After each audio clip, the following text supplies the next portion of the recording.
बिस्मिल्लाहिर्रहमानिर्रहीम। तमाम देखने और सुनने वालों को अस्सलाम वालेकुम। आप देख रहे हैं YouTube channel doctor Umair vision expert. आज की वीडियो में मैं आपके साथ कंजंक्टिवाइटिस के बारे में डिटेल से डिस्कस करूंगा। तो वीडियो की तरफ बढ़ने से पहले अगर आप मेरे चैनल पे नए हैं तो अभी इसे लाइक और फॉलो करें और अपने दोस्तों के साथ शेयर करें। बढ़ते हैं अपने आज के टॉपिक की तरफ। अब सबसे पहले मैं आपको ये बताऊं कि कंजंक्टिवाइटिस को कंजंक्टिवाइटिस क्यों कहते हैं। हमारी आंख में आईलिड के इनसाइड एक थिन मेम्ब्रेन होती है जो हमारे स्क्लेरा को कवर कर रही होती है। जब उसकी इन्फ्लेमेशन हो जाती है या उसकी सूजन हो जाती है तो उसे कंजंक्टिवाइटिस का नाम दे देते हैं और कई लोग इसे आई फ्लू भी कह रहे होते हैं या फिर पिंक आई भी कहते हैं। अब बेसिकली ये एक एडिनो वायरस इन्फेक्शन की वजह से होती है, तो जिसकी वजह से एडिनो वायरल कंजंक्टिवाइटिस भी इसे कहते हैं। अब मैं आपको ये बताता चलूं कि जब भी आपकी आंख में रेडनेस हो जाए तो आपने कभी भी सेल्फ मेडिकेशन नहीं करनी या किसी स्टोर या फार्मेसी से ड्रॉप्स वगैरह लेके नहीं डालने, क्योंकि आंखों की बहुत सारी बीमारियां ऐसी हैं जिसमें रेडनेस हो जाती है। और मैंने ये अपने लाइफ एक्सपीरियंस में ये ज्यादातर देखा है कि 99% जो फार्मेसी वाले या मेडिकल स्टोर वाले हैं वो आपको स्टेरॉइड दे देते हैं या आपको कुछ ऐसे ड्रॉप्स का कॉम्बिनेशन दे देते हैं कि जिसमें स्टेरॉइड होते हैं, जिसकी वजह से आपकी ये बीमारी खत्म होने के बजाय बढ़ जाती है या उसके हार्मफुल साइड इफेक्ट हो सकती हैं, क्योंकि स्टेरॉइड से आपके जो आंख का पर्दा है उस पर भी इफेक्ट पड़ सकता है, जिसकी वजह से आपकी नजर भी जा सकती है। तो सेल्फ मेडिकेशन आपने कभी भी नहीं करनी या किसी फार्मेसी या मेडिकल स्टोर से आपने मेडिसिन नहीं लेनी।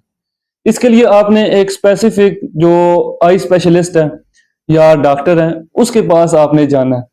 उससे आपने, क्योंकि उसके पास आपकी प्रॉपर हिस्ट्री होती है, प्रॉपर डिटेल्स होती हैं, जिसकी बिना पर आपकी सिचुएशन देख के फिर वो आपको मेडिसिन प्रेस्क्राइब करता है। तो फिर ये कई लोगों का क्वेश्चन होता है कि क्या ये हवा के जरिए भी फैल सकता है या एक दूसरे को देखने से ये फैल सकता है।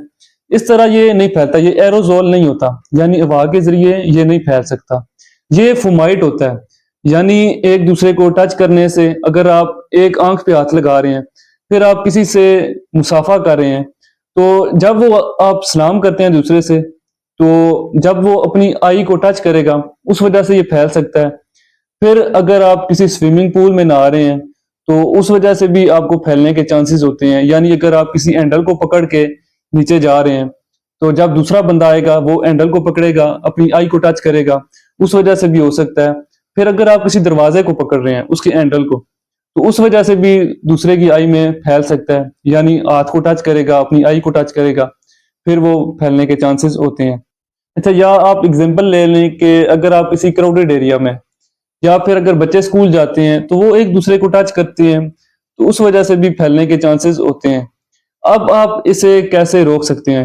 अच्छा, जैसे बच्चों की मैंने मिसाल दी, अगर बच्चे स्कूल पढ़ते हैं तो उन्हें आपने हफ्ता या 10 दिन के लिए छुट्टी करवा लेनी है, क्योंकि बच्चों में ज्यादातर फैलने के चांसेस होते हैं। उसकी मेन वजह यही है कि वो एक दूसरे को टच करते हैं या खेलते हैं तो उन्हें ज्यादा फैलने के चांसेस होते हैं।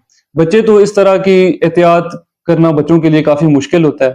अगर कोई ऑफिस में काम करता है तो वो भी 3-4 दिन की बेड रेस्ट ले ले, क्योंकि इसमें जो पहले 3-4 दिन होते हैं उसमें ज्यादा स्वेयर होता है, यानी जलन बहुत ज्यादा होगी, पलकों में सूजन होगी, रेडनेस होगी, आंख से पानी निकलेगा। तो बेहतर यह है कि 3-4 दिन बेड रेस्ट करे, फिर उसके बाद आहिस्ता आहिस्ता ये कम होना शुरू हो जाता है। 60-70% ये सेल्फ रिजॉल्व हो जाता है, यानी फर्स्ट वीक में आपको बहुत ज्यादा ये डरोना लगेगा या इसके आपको इस तरह लग रहा होगा कि बहुत ज्यादा इन्फेक्शन हो गया है, लेकिन ये सेकंड वीक में आहिस्ता आहिस्ता कम होना शुरू हो जाएगा। तो चेकअप इसका बहुत जरूरी है, क्योंकि जैसा कि मैंने बताया कि लाजमी नहीं है कि रेडनेस आपको कंजंक्टिवाइटिस की वजह से ही हुई है। तो कई डिजीजेस और में भी रेडनेस होती है, इसलिए आपकी नजर जाने के भी चांसेस होते हैं या फिर आपको एक प्रोलॉन्ग्ड इन्फ्लेमेशन भी हो सकती है। इसलिए आपका चेकअप बहुत जरूरी है, या फिर इसकी वजह से सेकेंडरी इन्फेक्शन भी हो सकते हैं। तो इसके लिए एक प्रॉपर हिस्ट्री, प्रॉपर ट्रीटमेंट आपका जरूरी है। अब इसे बचा कैसे जा सकता है? एक तो आपने सन ग्लासेस यूज कर लेनी है। लाजमी नहीं है कि सन ग्लासेस यूज करें, लेकिन एहतियात के लिए सन ग्लासेस आपने इसलिए यूज करनी है कि सन ग्लासेस समझ लें एक किस्म का बैरियर है। जब आप आंख पे टच करेंगे तो सन ग्लासेस उससे रोक सकती हैं। या फिर अगर आप बहुत ज्यादा आपको कंजंक्टिवाइटिस हो गया, आप मोबाइल या कंप्यूटर यूज कर रहे हैं, तो उसके लिए भी आप ग्लासेस यूज करेंगे तो फोटोफोबिया से बच सकते हैं, यानी चुभन वगैरह आपको इतनी नहीं होगी। अच्छा, आपने बार बार हाथों को धोना है या हाथों को सैनिटाइज करना है, तो और आईलिड हाइजीन बहुत जरूरी है इसमें मेंटेन करना। इसकी कई लोगों का क्वेश्चन होता है कि क्या हम बार बार आंखों को ठंडे पानी से धोएं तो हमारी आंखें ठीक हो सकती हैं। बुक में तो ये लिखा हुआ है कि आप कोल्ड कंप्रेसेस यूज कर सकते हैं, लेकिन जो हमारा पाकिस्तान का जो पानी है हमारा, ये ज्यादातर कंटोमिनेटेड होता है, यानी इसमें बैक्टीरिया या माइक्रो ऑर्गेनिज्म भी हो सकते हैं। तो उसकी वजह से आपने आंख पे बार बार पानी नहीं डालना या धोना नहीं है, क्योंकि इस बैक्टीरिया या माइक्रो ऑर्गेनिज्म की वजह से आपको सेकेंडरी इन्फेक्शन होने के बहुत ज्यादा चांसेस होते हैं, यानी इस वजह से आपको बैक्टीरियल इन्फेक्शन भी हो सकते हैं। अब आपने इसमें जो अल्टरनेट है इसका, आपने आई वाइप यूज करनी है, जिससे आपने आई को साफ करना है। अब एक आई वाइप दूसरी आंख में आपने नहीं डालनी या उससे सफाई नहीं करनी, उसके लिए आपने दूसरी जो आई वाइप है दूसरा, वो अलग से यूज करना है। फिर आप टिश्यू पेपर से भी इसे साफ कर सकते हैं। और कई लोग इसे जो ड्रॉप है एक आई में डाल रहे होते हैं, वही ड्रॉप आप दूसरी आई पे टच कर रहे होते हैं।